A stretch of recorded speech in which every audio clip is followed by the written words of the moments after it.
우리가 부르는 이 찬양 가사를 잘 보면 구절구절마다 반전의 연속인데요.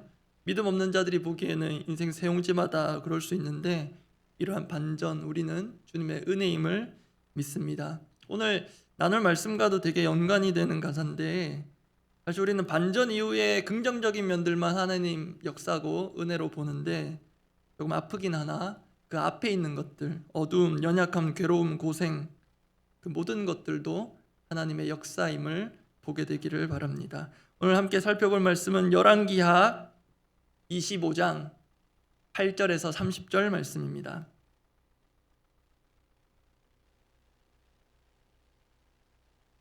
오늘로 열왕기하 묵상이 끝이 납니다. 열왕기하 마지막 부분 25장 8절에서 30절 끝절까지입니다.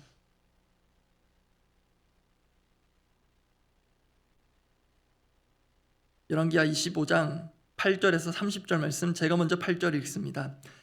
바벨론 왕 느부갓네살의 19째 해 5월 7일에 바벨론 왕의 신복 시위대장 느부사라단이 예루살렘에 이르러 여호와의 성전과 왕궁을 불사르고 예루살렘의 모든 집을 귀인의 집까지 불살랐으며 시위대장에게 속한 갈대아 온 군대가 예루살렘 주위의 성벽을 헐었으며 성중에 남아있는 백성과 바벨론 왕에게 항복한 자들과 무리 중 남은 자는 시위대장 느부사라단이 모두 사로잡아 가고 시위대장이 그 땅에 비천한 자를 남겨두어 포도원을 다스리는 자와 농부가 되게 하였더라.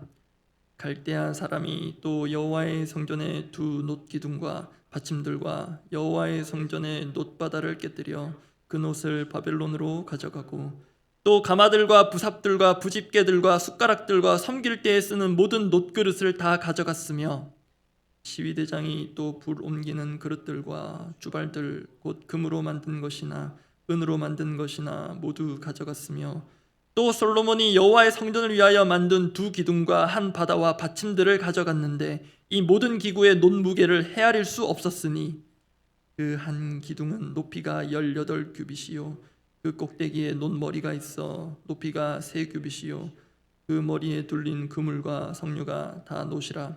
다른 기둥의 장식과 그물도 이와 같았더라.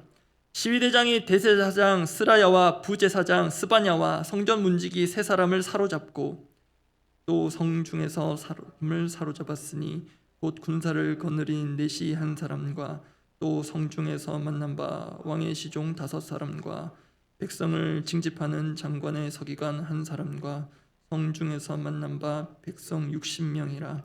시위대장 느부사라단이 그들을 사로잡아 가지고 림나 바벨론 왕에게 나아가매 바벨론 왕이 하마 땅 림나에서 다 쳐 죽였더라.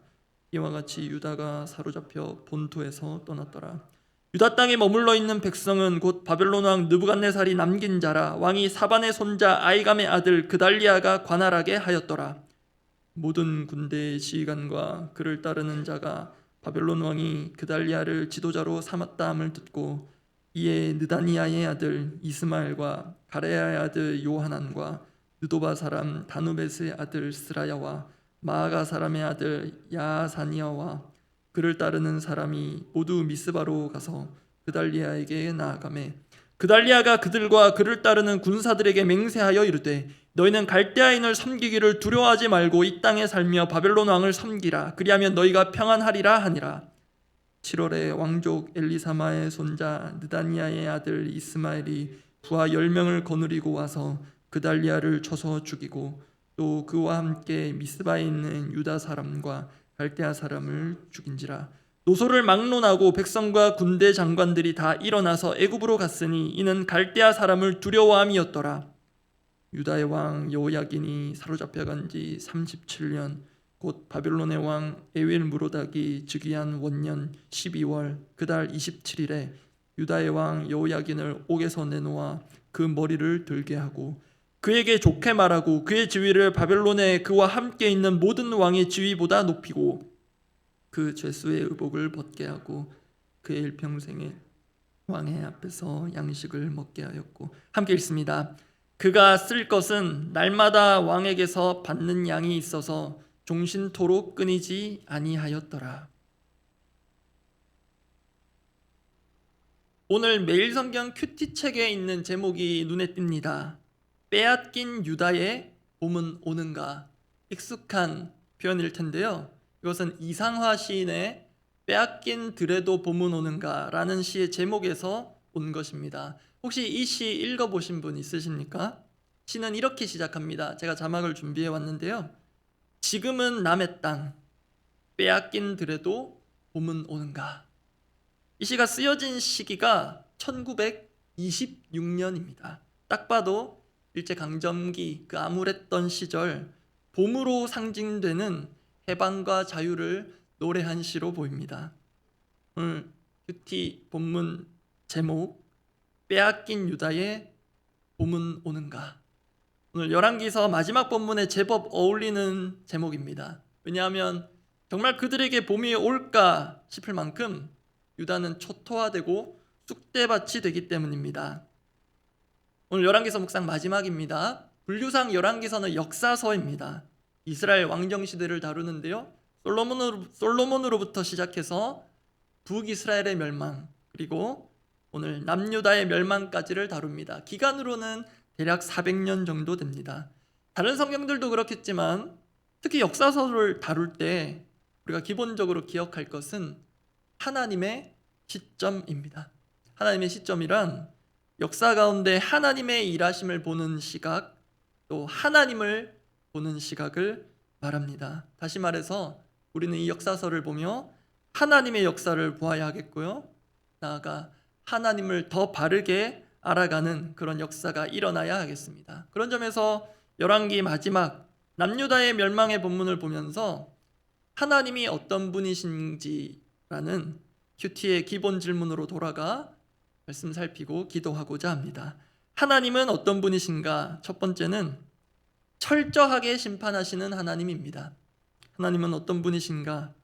철저하게 심판하시는 하나님. 어제 본문에서 남유다의 마지막 왕 시드기야가 항복이 아닌 항전을 고집하고 결국 도망가다가 잡혀서 끔찍한 보복을 당하는 것까지 확인했습니다. 안타깝지만 거기까지는 시드기야 개인과 그 왕가의 비극이었다면 오늘 본문에서는 온 나라의 비극으로 확대됩니다. 오늘 본문 9절부터 11절까지 말씀을 제가 읽어드리겠습니다. 여호와의 성전과 왕궁을 불사르고 예루살렘의 모든 집을 귀인의 집까지 불살랐으며 시대장에게 속한 갈대아 온 군대가 예루살렘 주위의 성벽을 헐었으며 성중에 남아있는 백성과 바벨론 왕에게 항복한 자들과 무리 중 남은 자는 시위대장 느부사라단이 모두 사로잡아 가고 엉망이 됩니다. 삶의 터전이 불에 타 잿더미가 됩니다. 이 정도면 빼앗긴 유다의 봄이 오겠습니까? 그런데 이게 끝이 아닙니다. 이스라엘에게 있어서 성역이자 불가침의 영역으로 여겨진 성전도 무사할 수 없었습니다. 13절부터 제가 읽어드리겠습니다. 오늘 보면 13절부터입니다. 갈대아 사람이 또 여호와의 성전의 두놋 기둥과 받침들과 여호와의 성전의 놋바다를 깨뜨려 그 놋을 바벨론으로 가져가고 또 가마들과 부삽들과 부집개들과 숟가락들과 섬길 때에 쓰는 모든 놋그릇을 다 가져갔으며 시대장이 또 불옮기는 그릇들과 주발들 곧 금으로 만든 것이나 은으로 만든 것이나 모두 가져갔으며 또 솔로몬이 여호와의 성전을 위하여 만든 두 기둥과 한 바다와 받침들을 가져갔는데 보이십니까? 가져가고 다 가져가고 모두 가져가고 정말 싹 다 가져갔습니다. 여호와의 성전에 있는 것들입니다. 게다가 이건 단순히 수탈의 문제가 아닙니다. 성전 제사의 중단, 성전 체계의 마비를 뜻합니다. 실제로 바벨론의 시위대장 느부사라단이 제사장들을 건드립니다. 오늘 보면 18절 해당되는 구절들 제가 또 읽어드리겠습니다. 시위대장이 대제사장 스라야와 부제사장 스바냐와 성전 문지기 세 사람을 사로잡고 시위대장 느부사라단이 그들을 사로잡아가지고 이 사람들보다 더 많은 사람들을 사로잡았습니다. 사로잡아가지고 림나 바벨론 왕에게 나아가매 바벨론 왕이 하마 땅 림나에서 다 쳐 죽였더라. 이와 같이 유다가 사로잡혀 본토에서 떠났더라. 무시무시합니다. 바벨론은 그렇게 참혹하게 유다의 싹을 짓밟은 후 성전 체계도 엉망으로 만든 후 자신들의 기반을 다집니다. 바벨론 왕 느부갓네살이 시드기야를 대신할 지도자 그달리아를 세웁니다. 비록 빼앗긴 들 같은 유다였지만 이제 조금 수습이 될까 하는 약간의 안도감이 듭니다. 그런데 그 그달리아마저 유다 내의 반바벨론 인사들에 의해 살해됩니다. 그 주동자들은 애굽으로 도주합니다. 정황상 여전히 친애굽이자 반바벨론을 주장하는 그룹들로 보입니다. 환란에 이은 혼란입니다. 빼앗긴 들 유다의 처참한 마지막입니다. 그렇게 이스라엘 본토에 대한 심판의 기록은 여기서 끝이 납니다. 그러면 이스라엘이 왜 이렇게까지 되었는가? 사실 이 점을 열왕기서가 다룹니다. 그런데 이 부분 오늘은 예레미야서를 통해 더 생생하게 확인해 보고자 합니다.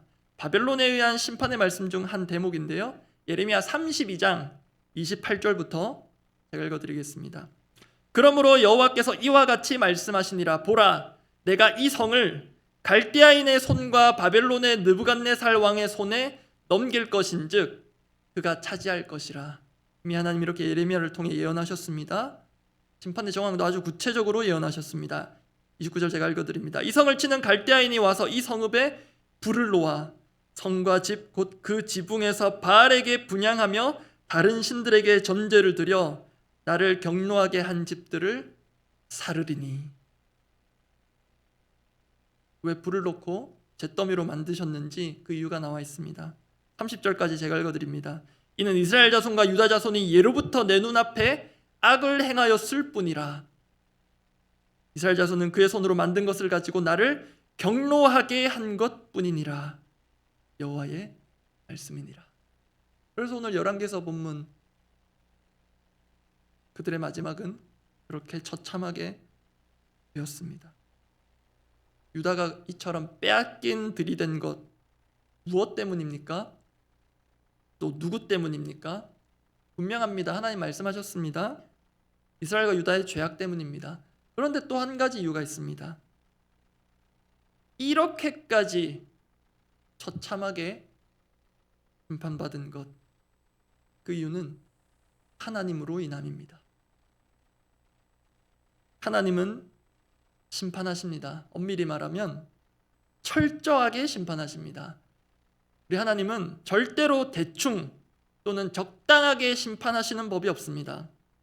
이스라엘이 바벨론에 의해 불바다가 되고 초토화가 된 것은 하나님께서 그렇게 하시기로 하셨기 때문입니다. 그래서 정말 무서운 것은 잔악한 바벨론이 아니라 하나님입니다. 하나님은 정말 한다면 하시는 분이십니다. 제대로 하십니다. 게다가 제대로 다루시는 그 대상은 불신자가 아니라 신자들입니다. 다만 불신자 같은 신자들입니다. 우리 하나님은 철저하게 심판하십니다. 심판의 회초리를 한번 드시면 정말 혼을 쏙 빼놓을 정도로 그냥 신용만 하시는 적은 없으십니다. 그래서 정말 우리는 이 남유다를 혹독하게 다루시는 하나님 앞에 그 하나님 무서운 줄을 알아야 하겠습니다. 정말 하나님 무서운 줄을 우리가 알아야 하겠습니다. 하나님 무서운 줄만 알아도 저를 포함한 우리 그리고 우리를 둘러싼 이 사회가 일으키는 하나님의 경노의 수위를 상당 부분 낮출 수 있지 않을까 합니다. 두 번째입니다. 하나님은 어떤 분이신가? 첫 번째는 철저하게 심판하시는 하나님이었고요. 두 번째는 섬세하게 구원하시는 하나님입니다. 하나님은 어떤 분이신가? 두 번째는 섬세하게 구원하시는 하나님입니다. 제가 첫 번째 대지와 맞추어서 수식어를 생각을 했는데요. 잘 생각나지 않았습니다. 근데 잡은 표현이 섬세하게였습니다. 이 섬세하게라는 게 하나님께는 잘 쓰지 않는 표현인 것 같은데 계속 곱씹어보니 나쁘진 않은 것 같습니다. 사실 열왕기서의 압권은 마지막 네 구절에 있습니다. 일종의 반전이 있는데요. 포로로 잡혀갔던 여호야긴 왕에 대한 소식입니다. 그 구절들을 살펴보기 전에 월요일부터 오늘까지 다루고 있는 남유다의 마지막 네 왕에 대한 것들을 표로 제가 정리를 해봤는데요. 한번 확인하고 구절들 확인하겠습니다. 도표를 한번 보여주시면 여호아하스, 여호야김, 그리고 여호야긴, 시드기야까지 남유다의 마지막 네 왕, 묘하게도 통치 기간이 비슷하게 반복된다고 말씀드렸었습니다. 3개월 11년, 3개월 11년, 또 그에 해당하는 연도 BC입니다. 예수님 오시기 전. 이 중에 이제 주목하게 될 인물이 여호야긴입니다. 여호아하스는 기억하시겠지만 3개월 왕으로 있다가 바로 느그에 의해 폐위되고 결국 애굽 땅으로 끌려가 생을 마감합니다. 여호야긴 마찬가지로 11년 통치기간이 끝난 것은 그의 죽음으로 인함입니다. 시드기야, 그 끔찍한 결말을 알고 있습니다. 아들들이 눈앞에서 살해되고 두 눈이 뽑혔습니다. 이미 사는 게 아니고 예레미야서를 통해서 보면 바벨론으로 끌려가 옥에서 죽었음을 알게 됩니다. 그런데 그 4명 중에 한 사람은 생존해 있습니다. 그도 악한 왕이었다고 열왕기서 저자가 말하는데 그가 바로 여호야긴입니다. 이제 그 여호야긴에 대한 열왕기서 저자의 마지막 기록, 그 반전의 기록을 확인할 것입니다. 27절부터 제가 읽어드립니다. 오늘 보면 열왕기하 25장 27절입니다. 유다의 왕 여호야긴이 사로잡혀간 지 37년, 곧 바벨론의 왕 에윌므로닥이 즉위한 원년 12월 그달 27일에 이렇게 구체적으로 기록하고 있는데요. 내용들을 잘 보시기 바랍니다. 유다의 왕 여호야긴을 옥에서 내놓아 그 머리를 들게 하고 그에게 좋게 말하고 그의 지위를 바벨론에 그와 함께 있는 모든 왕의 지위보다 높이고, 이 구절 계속해서 읽어드립니다. 그 제수의 의복을 벗게 하고 그의 일평생에 항상 왕의 앞에서 양식을 먹게 하였고 그가 쓸 것은 날마다 왕에게서 받는 양이 있어서 종신토록 끊이지 아니하였더라. 여러분, 이 반전이 지금 이해가 되십니까? 정말 빼앗긴 유다의 봄이 올까? 오지 않을 것 같이 26절까지 역사가 끝이 났는데요. 연결고리가 없이 대반전이 일어납니다. 빼앗긴들의 봄이 오지 않을 것 같은, 빼앗긴 유다의 봄이 오지 않을 것 같은 그때 여호야긴이 사로잡혀간 지 무려 37년에 뜻밖의 일이 발생합니다. 포로이자 죄수의 신분으로 옥에 있던 여호야긴을 국빈 대접을 넘어 거의 바벨론 왕족처럼 그 왕이 대우해 줍니다. 그 대표적이자 상징적인 부분이 조금 전에 제가 읽어드렸던 29절입니다. 왕과 식탁을 같이 한다는 것은 당시 왕으로서 할 수 있는 최고의 예우 중 하나입니다. 그것도 특별 사면이 이루어진 그날만이 아니라 일평생입니다. 정말 여호야긴 입장에서도 그렇고 우리가 보기에도 영문 모를 엄청난 호의입니다. 그럼 이게 무슨 일인가? 왜 이런 일이 발생했는가? 여호야긴이 바벨론 왕과 식사를 같이 하는 장면에서 이 말씀이 문득 생각났습니다. 생각나게 하셨다는 게 더 맞을 것 같은데요. 모두 잘 아시는 말씀일 겁니다. 시편 23편 5절 말씀입니다. 함께 한번 읽어보겠습니다. 주께서 내 원수의 목전에서 내게 상을 차려주시고 기름을 내 머리에 부으셨으니 내 잔이 넘치나이다. 이 시편 잘 아시는 대로 다윗의 시입니다. 그런데 이 노래가 그 다윗 왕가의 그 마지막 때에 이르는 그 후손 여호야긴도 얼마든지 부를 수 있을 만한 노래가 되었습니다. 이유는 여호야긴이 어떤 특별한 것을 했기 때문이 아니라 눈을 씻고 봐도 열왕기서에서는 그것이 보이지 않습니다. 이 편 말씀이 말하고 있듯 주께서 하신 것입니다. 주님의 호의 덕분으로밖에 해석이 되지 않습니다. 하나님의 호의는 이것만이 아닙니다. 하나님은 나단 선지자를 통해서 다윗이 왕으로 다스리고 있은 그때 이미 그의 왕조에 대한 엄청난 약속을 주신 바 있습니다. 이것도 유명한 구절인데요. 사무엘하 7장 14절 16절 말씀 제가 읽어드립니다. 나는 그에게 아버지가 되고 그는 내게 아들이 되리니 그가 만일 죄를 범하면 내가 사람의 매와 인생의 채찍으로 징계하려니와. 이미 그렇게 하셨습니다. 우리가 확인했습니다. 그런데 16절이 있습니다. 내 집과 내 나라가 내 앞에서 영원히 보존되고 내 왕위가 영원히 견고하리라 하셨다 하라. 우리가 확인한 대로 이스라엘은 죄를 범하여 매를 맞았습니다. 호되게 맞았습니다. 그럼에도 왕위는 끊어지지 않고 견고할 것이다. 하나님이 약속하셨습니다. 그 약속의 성취자가 누구냐면 오늘 본문의 여호야긴입니다. 여호야긴은 다윗의 후손, 먼 후손입니다. 그리고 이 하나님의 호의는 결국 신약 성경 마태복음 1장의 족보에까지 미칩니다. 아브라함과 다윗의 자손 예수 그리스도의 계보라 하며 시작되는 그 족보에 여호야긴이 등장합니다. 마태복음 1장 12절입니다. 제가 읽어드립니다. 바벨론으로 사로잡혀간 후에 여고냐는 스알디엘을 낳고 스알디엘은 스룹바벨을 낳고, 이 여고냐가 여호야긴의 또 다른 이름입니다. 구약 성경 곳곳에 이 여고냐라는 이름이 또 나오기도 합니다. 이 여호야긴의 이름의 뜻이 여호와께서 세우신다입니다. 야긴과 보아스 들어보셨죠? 여호와께서 세우신다. 중요한 건 이 족보에 이름이 올려진 여고냐, 여호야긴, 그 족보는 이렇게 끝납니다. 마태복음 1장 16절 후반부인데요. 그리스도라 칭하는 예수가 나시니라. 그래서 섬세하게 구원하시는 하나님이라고 고민하며 수식어를 붙였습니다. 여호야긴의 인생 역전은 단순히 그 개인만을 위한 것도 아니고요, 그 개인의 능력으로 얻어낸 호의도 아닙니다. 하나님은 당신의 나라가 역사 속으로 사라질 것 같은 상황에서도 친히 건네신 그 약속에서 출발하여 다윗의 자손으로 오실 그리스도 예수에게까지 이어질 그 구원의 역사를 결코 중단시키시지 않으셨습니다. 그렇게 신랄 같은 희망을 친히 섬세하게 이렇게 이어가시는 하나님, 그 섬세한 구원의 손길이 열왕기서의 암울한 결말을 뒤엎고도 남음이 있습니다.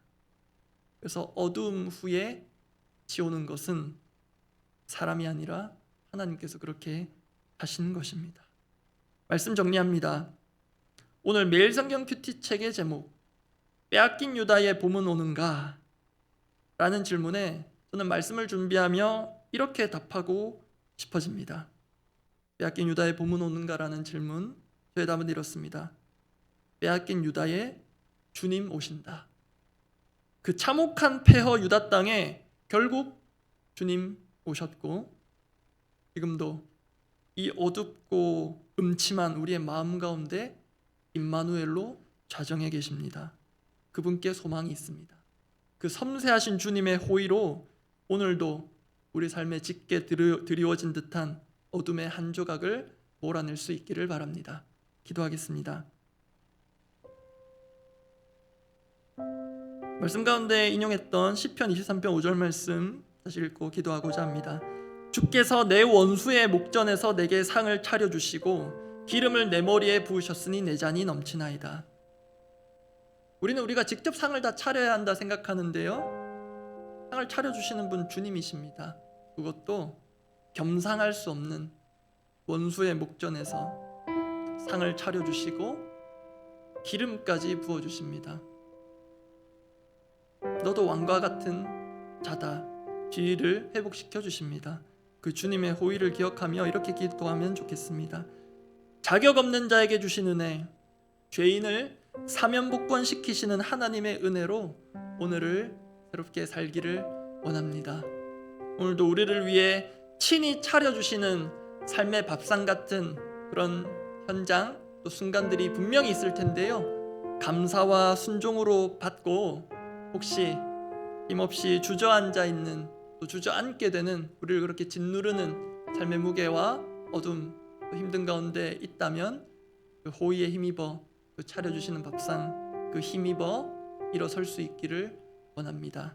자신이 그런 사람이라면 정말 하나님의 호의를 간절히 구하고 우리 주위에 그렇게 주저앉아 있는 이들이 있다면 그들에서 중보하기를 원합니다. 함께 기도하겠습니다. 아버지, 우리 누구도 계획하지 못하고 설계할 수 없는, 예측할 수 없는 내가 심판받는 것인가 싶을 만큼 처참한 상황, 모든 것을 다 잊고 빼앗긴 듯한 이 상황에 정말로 내 인생에도 봄이 올까 싶은, 그렇게 쓰러져 주저앉아 있는 상황, 그 가운데 있는 성도들이 있습니까? 분명히 있을 것이고, 조금만 우리 주변을 둘러보면 누군가의 손내밈 없이는 일어설 수 없는 자들이 분명히 있을 텐데, 주님, 그랬던 우리를 찾아와 주시고 우리가 한 것 아무것도 없고 하나님의 경로를 일으킨 것 뿐이지만 이 죄인을 사면 복권시켜 주시고, 그뿐만이 아니라 원수의 목전에서 상을 차려주실 뿐만 아니라 원수였던 우리를 하나님과 겸상하게 하시고 함께 하늘의 잔치를 누리게 하시는 그 하나님의 은혜를 다시 한번 기억합니다. 주님, 오늘 내 삶의 밥상을 모두 내 힘으로 차려야 하고 또 그게 마음대로 되지 않아서 쓰러져 있고, 왜 내 밥상이 이렇게 초라한 것인가, 그렇게 낙담해 있는 심령들이 있다면, 내일은 내가 이 식탁을 누릴 수 있을까 하루하루가 절박한 자들이 있다면, 주님 찾아가시고 위로하시고 무섭고 어미하신 하나님이시지만 우리가 생각하지 못한 방식으로 섬세하게 구원의 길들을 열어가고 계심을 알게 하여 주시옵소서. 주님, 오늘도 그렇게 우리 인생을 스스로 개척해 나가야 한다는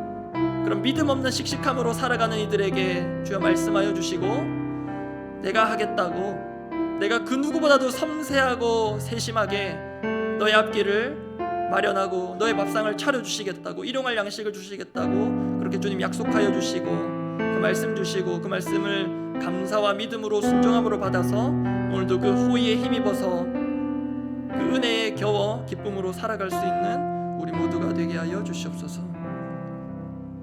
우리 계속해서 기도하고 있는 공동의 기도 제목들을 두고 기도하겠습니다. 태신자를 품고 기도하고 있고요. 새생명 축제도 초청 다락방, 그 이후에 이어지는 모든 이웃사랑을 위한 사역들, 모든 것이 정말 축제가 되기를 원합니다. 그런데 나눈 말씀을 기억한다면 우리가 다 준비하고 우리가 다 차려놓은 밥상에 그들을 초대하는 것 같지만 주님께서 차려주셔야 합니다. 그 믿음으로 준비하고 또 귀한 영혼들을 초대하기를 원합니다.